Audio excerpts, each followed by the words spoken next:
Goed, 1 Johannes 5. Ons gaan lees vanaf vers 1. Liefde en geloof. Elkeen wat glo dat Jesus die Christus is 'n kind van God.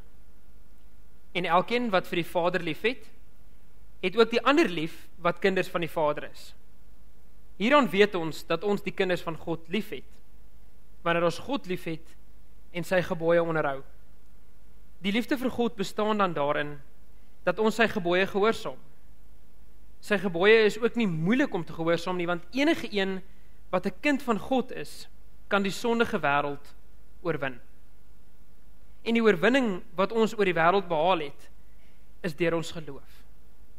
Wie anders is dit wat die wêreld oorwin as hy wat glo dat Jesus die Seun van God is? En hoor hierdie mooi vraag wat hy in vraag 5 vra. Wie anders is dit wat die wêreld oorwin as hy wat glo dat Jesus die Seun van God is? Dan gaan ons verder. Die getuienis oor Jesus Christus, vers 6. Die een wat deur die water van sy doop en die bloed van sy dood na ons toe gekom het, is Jesus Christus. Nie net deur die water nie, maar deur die water en die bloed. Die Gees is die getuie daarvan, en die Gees is die waarheid. Daar is dus 3 wat getuig, die Gees en die water en die bloed. En die 3 se getuienis stem ooreen. Ons aanvaar mense se getuienis, hoeveel te meer die getuienis van God? Want dit is God wat getuig, en die getuienis handel oor sy Seun. Wie in die Seun van God glo, besit die getuienis in sy hart. Wie God nie glo nie, maak hom tot leienaar, omdat hy nie die getuienis glo wat God oor sy Seun gelewer het nie. En die getuienis behels dit: God het ons die ewige lewe gegee, en die lewe is deur sy Seun. Wie die Seun het die lewe, en wie nie die Seun van God het nie, het ook nie die lewe nie. En dan gaan hy verder en skryf oor die doel van die brief en so, maar ons teksgedeelte is 1 Johannes 5, vers 3. Die liefde vir God bestaan dan daarin dat ons sy gebooie gehoorsaam. Sy gebooie is ook nie moeilik om te gehoorsaam nie, want enige een wat 'n kind van God is, kan die sondige wêreld oorwin. En die oorwinning wat ons oor die wêreld behaal het, is deur ons geloof. En vandaar ons tema, kan ons geloof die wêreld oorwin? Eers om vir u so 'n bietjie agtergrond te gee oor hierdie teks, en soos u natuurlik weet, ek probeer elke week om eers so 'n bietjie agtergrond te gee oor die boek, en waar ons onsself nou bevind, en hoekom is hierdie boek geskryf, en so. Ek dink is baie belangrik vir 'n verantwoordelike lees van die Bybel, en ek dink is baie belangrik om nie, hulle noem hulle tweezer Christene te word nie, né? Om nie 'n tweezer te vat en net 'n versie uit te trek wat nou vir my mooi en van toepassing is, en dan stuur ek hom nou vir iemand sonder om daai versie in sy konteks en in sy brief waarna hy geskryf is, en in die testament waarna hy is, en in die Bybel waar hy is, as 'n geheel dan te sien nie. En as ons na die agtergrond van die teks kyk, dan sien ons Johannes skryf vir 'n gemeente wat in 2 gedeel is, oor die werklike waarheid rondom die evangelie. So die mense het mekaar beklei. Hulle het nie lekker ooreengestem oor Jesus nie. Hulle het verskillende opinies gehad en uitgangspunte, soos ons deesdae het in ons kerke, byvoorbeeld oor die doop of so iets, verskillende groepe wat een ding glo en 'n ander groep wat 'n ander groep glo, en dan is die groepe nou in mekaar en so. En daar was 'n verdeeldheid tussen in die gemeente gewees hieroor. Natuurlik, die eerste ding wat hy vir hulle sê, wat hy vir hulle probeer skryf, is die ononderhandelbare voorwaarde dat Jesus Christus die Seun van God is. Dis die eerste ding wat Johannes vir hulle probeer vasmaak in hierdie verdeeldheid. En ons rede hoekom hy dit doen, want hy het natuurlik geweet waaroor die mense stry, en in daai tyd was dit 'n groot debat gewees en so. En ons gaan nou 'n bietjie kyk byvoorbeeld waaroor het die mense gestry en wat was die debatte gewees. Maar as ons daaraan, aan hierdie waarheid, hierdie voorwaarde, probeer verander of probeer wegneem, dan is daar geen gronde vir die Christelike geloof nie. Nou kan ons tegnies nie sê dat ons Christene is nie, want dit is die voorwaarde, dat ons moet glo dat Jesus Christus is die Seun van God, ononderhandelbaar. Die doel van hierdie brief was om die verskillende dwalinge en die vrae rondom die identiteit van Jesus wat ontstaan het te beantwoord. En voorop was die vraag wat tot vandag toe nog deur die Jode onaanvaarbaar is, of dit nie kan geantwoord word nie, die feit dat Jesus van Nasaret die beloofde Messias is. Tot vandag toe nog kan hulle dit nie lekker glo nie, en soos ek sê, dis die voorwaarde vir ons geloof. Dis wat ons vir mense sê, dit en dit alleen is wat jou 'n Christen maak en wat jou insluit in die geloofsgemeenskap en wat al die voorwaardes of al die voorregte wat die Here vir ons kom gee, eintlik op sy op daai waarheid baseer. So kom ons agter dat in ons tyd ook in die geloofsgemeenskappe was die vraag na sy goddelike natuur byvoorbeeld. En die verhouding daarvan met sy menslike natuur is heftig gedebatteer. Ek weet nie of jy kan onthou nie, 'n hele paar jaar terug was daar ook so groot debat gewees in ons kerk oor die identiteit van Christus en volledig God, volledig mens en hoe die akademikuste teen mekaar opgegaan het en gedebatteer het en groot teologiese debatte gehou het van hoe hulle hierdie situasie dan nou sien. Daar's byvoorbeeld in hierdie gemeente van Johannes is daar gevra of Jesus van sy geboorte af God was en of hy eers met sy Jordaan doop sy goddelike natuur ontvang het, toe die Heilige Gees natuurlik uitgestort is oor hom. Hulle het byvoorbeeld daaroor gestry. Hulle het gevra, maar was hy as babietjie dan nou God gewees? Met ander woorde, was hy van geboorte af met sy goddelike natuur daar, of het hy eers sy goddelike natuur gekry toe ons glo hy 30 jaar oud was en hy toe nou gedoop is in die Jordaanrivier en die Heilige Gees vir hom toe sy goddelike natuur kom gee het. Dis een van die goed byvoorbeeld waar hulle gedebatteer het. 'n Ander ding was dat wat het van sy goddelike natuur geword met sy kruisdood en sy begrafnis. Maar daar's van die mense wat geglo het, maar 'n God kan nie sterf nie. So, julle kan nie vir my sê dat Jesus die seun van God is en dat hy aan die kruis gesterf het nie, want die twee goed maak nie sin nie, want 'n God kan nie doodgaan nie. So, julle kan nie vir my sê hy het doodgegaan vir 3 dae, al het hy opgestaan, julle kan nie dit vir my sê nie. En dis toe nou hoe daai mense geredeneer het. En al hierdie vrae is deur verskillende partye bespreek ensovoorts.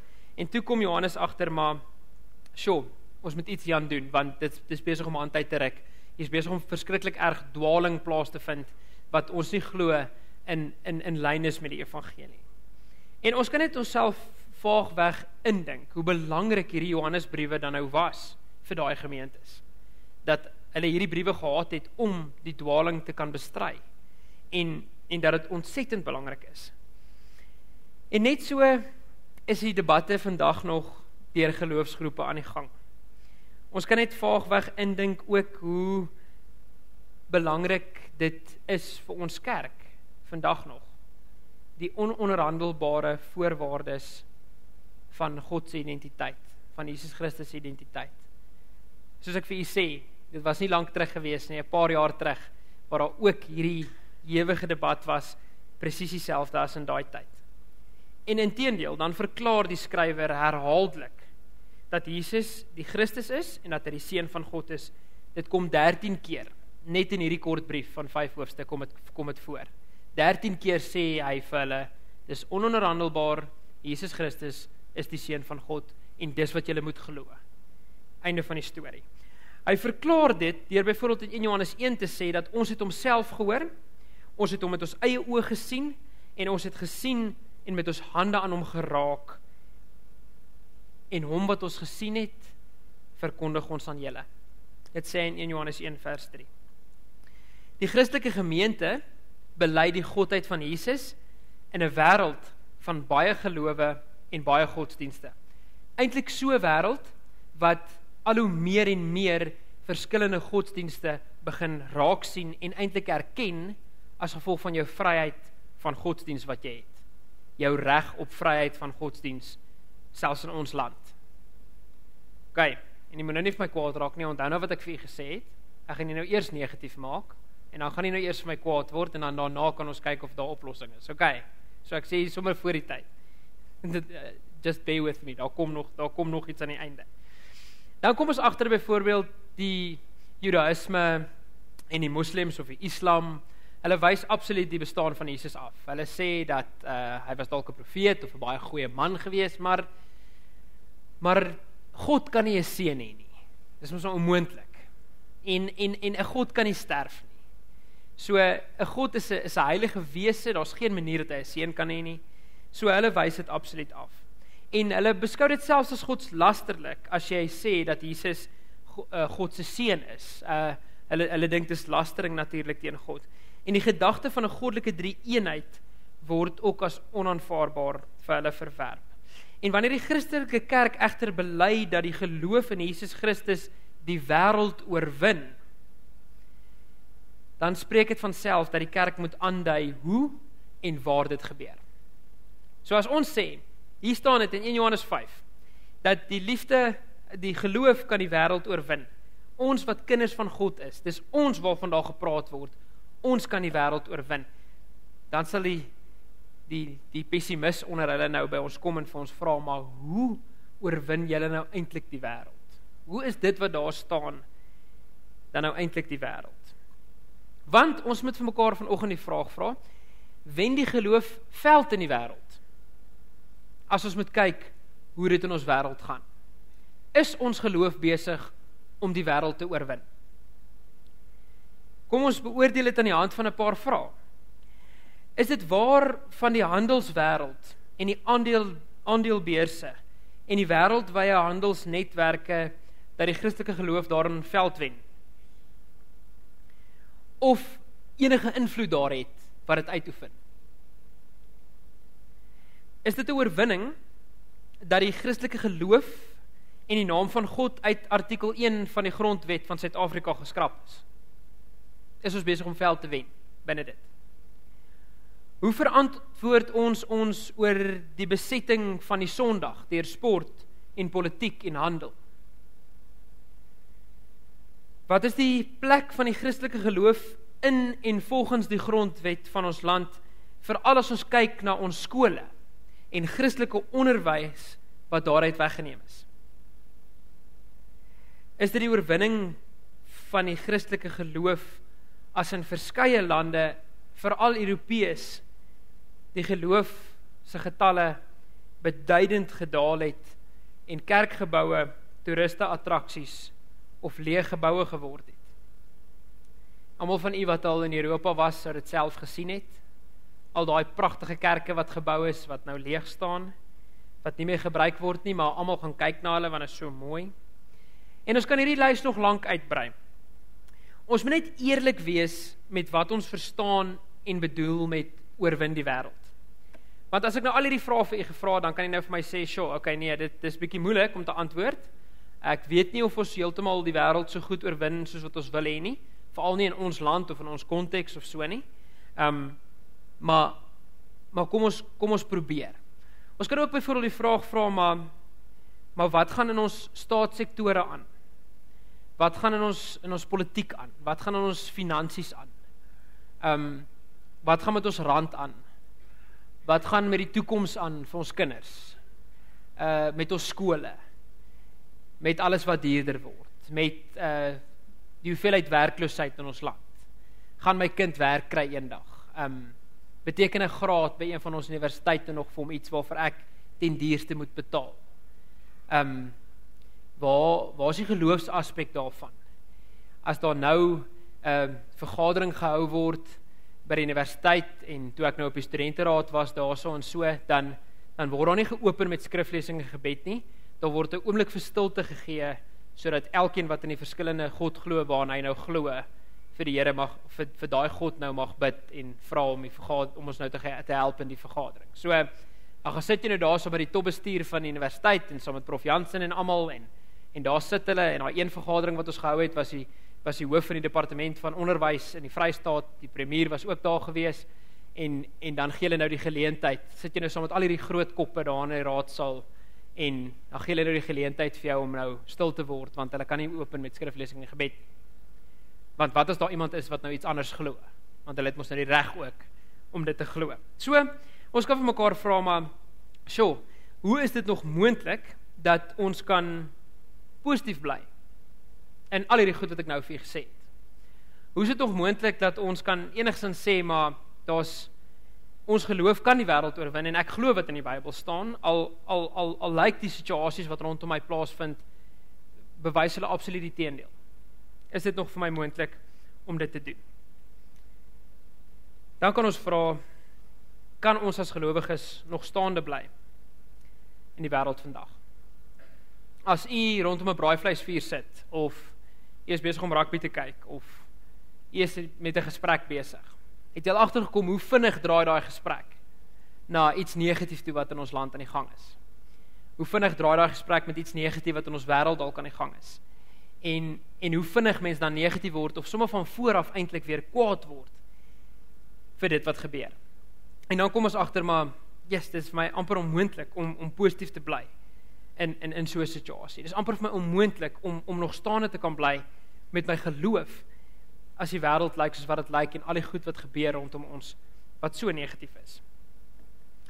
Ons sien ook byvoorbeeld dat met wêreld in hierdie teks word bedoel alles wat teen God en sy wil of sy heerskappy gerig is. So die teks sê eintlik vir ons om die woordjie wêreld daarso word vertaal met alles wat teen God se wil en sy heerskappy is, dit is wêreld. En wat die uitdaging nog soveel ernstiger maak is juis die besondere aanspraak wat die Johannesbrief in 5 vers 5 maak. Wie anders is dit wat die wêreld oorwin as hy wat glo dat Jesus die seun van God is? Met ander woorde, dit is ons. Hy vra, wie anders is dit? Nou kom ons agter, is ons. Ons is die kinders van die Here. Dis ons van wie die woord hier praat. Ons is die wat glo in die seun van God. Ons is die wat moet glo dat die wêreld oorwin kan word. Maar nou kan ons, soos die Engelsman sal sê, against all odds, is dit vir ons moeilik om dit te glo. Want alles is teen ons in die wêreld as dit kom by oorwinning en om iets reg te kry. Ons sien byvoorbeeld in die 1933 vertaling of in die ou vertaling, dan sê die teks dat julle is uit God gebore. Daar waar staan julle is die kinders van God of 'n kind van God, sê die ou vertaling julle is uit God gebore. Met ander woorde, julle is gebore uit die Here uit wat ons sy kinders maak. 5 vers 1. En dit is die reddingsboei wat ons kan uitgooi. En ons kan dit vasgryp en sê, dit is ons enigste behoud, dat ons kinders van die Here is. Maar jy sien, aan die een kant kan ons nie dit doen. En aan die ander kant, al die negativiteit rondom die wêreld, ons laat insluk, ons lewe laat insluk nie. Ons kan nie dit doen nie. Ekskuus.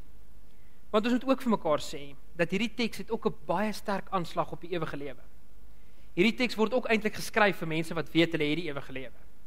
Mense wat weet hulle lewe nou en hulle lewe vir altyd van hier af. Dat niks met ons ooit kan gebeur nie, hulle kan ons lewe neem, maar hulle kan ons geloof van ons wegneem nie. Met ander woorde, ek het die ewige lewe. Want hierdie teks het ook 'n kyk op, ek sien 'n nuwe hemel kom. Ek sien 'n nuwe hemel en 'n nuwe aarde, soos ons gesing het. Want ons moet ook glo dat die lewe van 'n gelowige eindig altyd met 'n komma en nooit met 'n punt nie. Ons lewe as 'n gelowige sal nooit tot aan alle ewigheid tot 'n einde kom nie. Want ons sal in ons verheerlikte liggame van ewigheid tot ewigheid saam met God spandeer. Dis wat hy vir ons beloof.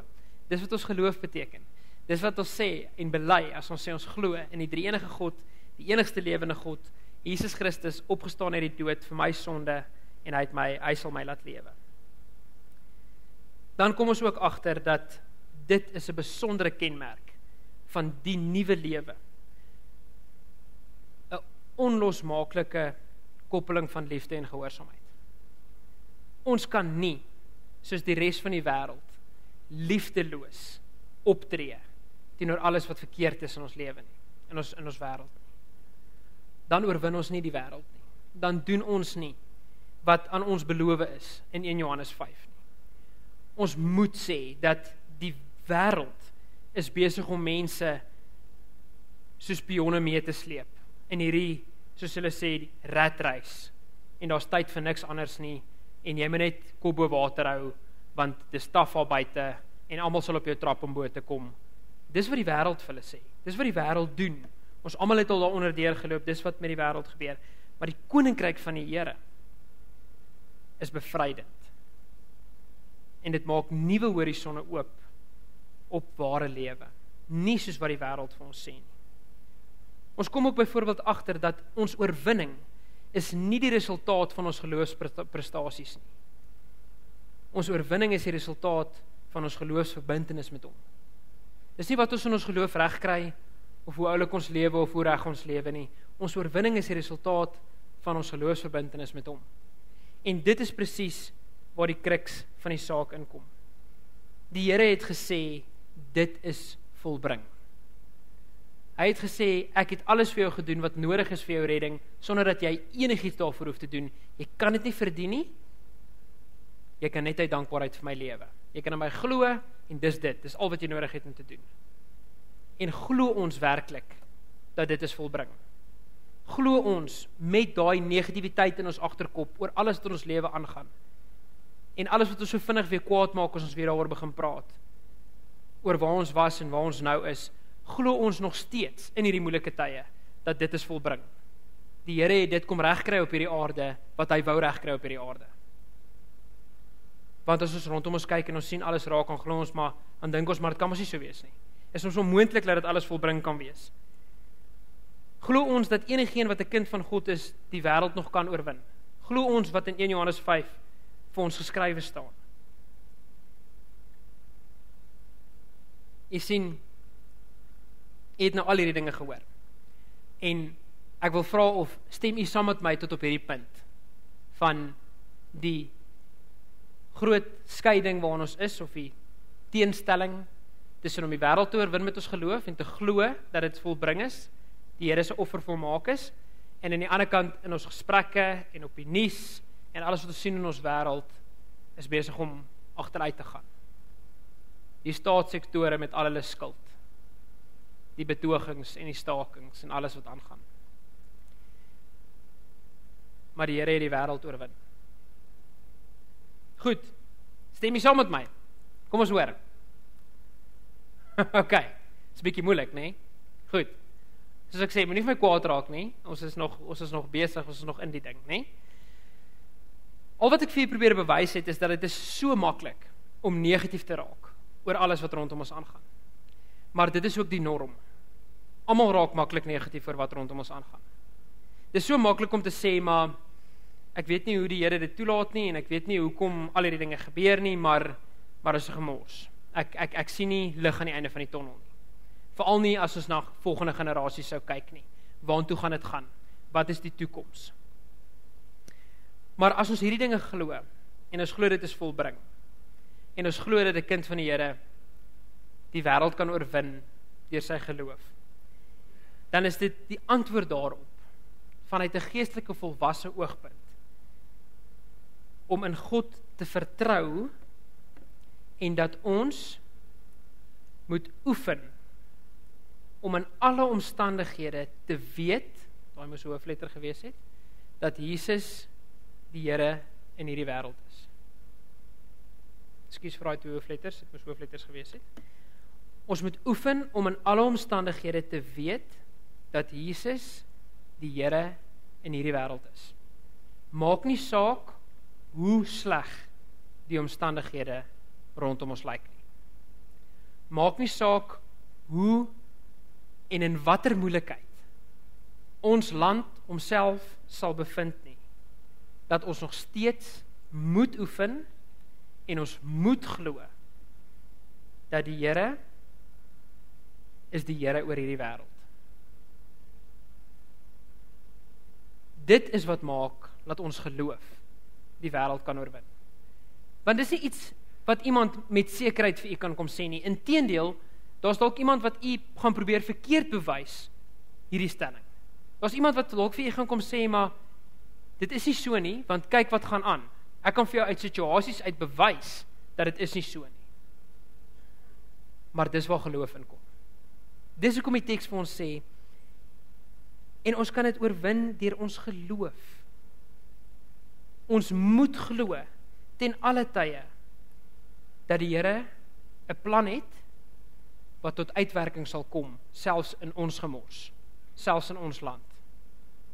Dat die Here 'n plan het wat tot uitwerking sal kom volgens sy volmaakte wil, maak nie saak hoe sleg dit gaan nie.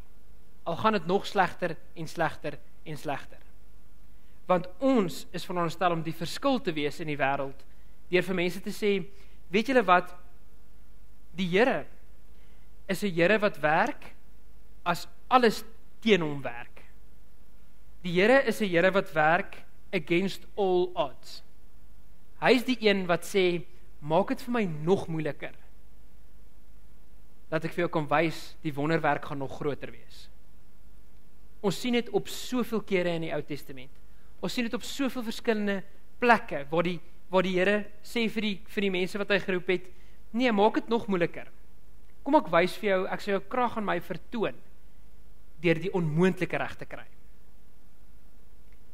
Soos daai een prediker van Amerika ook altyd sê, dat hy dink die Here doen sy beste werk in seemingly impossible situations.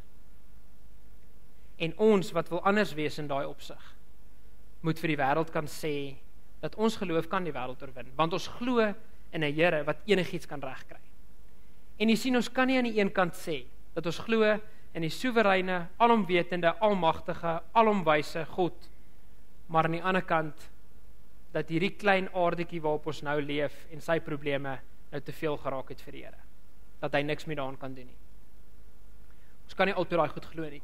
Jy moet kies om een van die twee te glo, want al twee kan nie waar wees nie. En dis tyd dat ons as gelowiges, in gesprekke waar ons kom, daar waar ons kom by mense, waar almal maar net negatief is oor alles wat aangaan in ons land, en waar gesprek so vinnig negatief kan draai, waar ons die verskil vir ons stel is om te wees, deur te sê, maar dis nie die God waarin ek glo nie. Want die God waarin ek glo, weet ek, kan wonderwerke verrig, net wanneer hy dit wil doen. En maak nie saak hoe moeilik dit is om dit te glo nie, ons moet glo dat die Here in beheer bly van elke situasie. Want hy is dan almagtig, en hy is alomwetend, en hy is alomwys, en hy weet alles van elke situasie wat kan gebeur. So dit moet mos wees, dat hy enige situasie kan kom omdraai.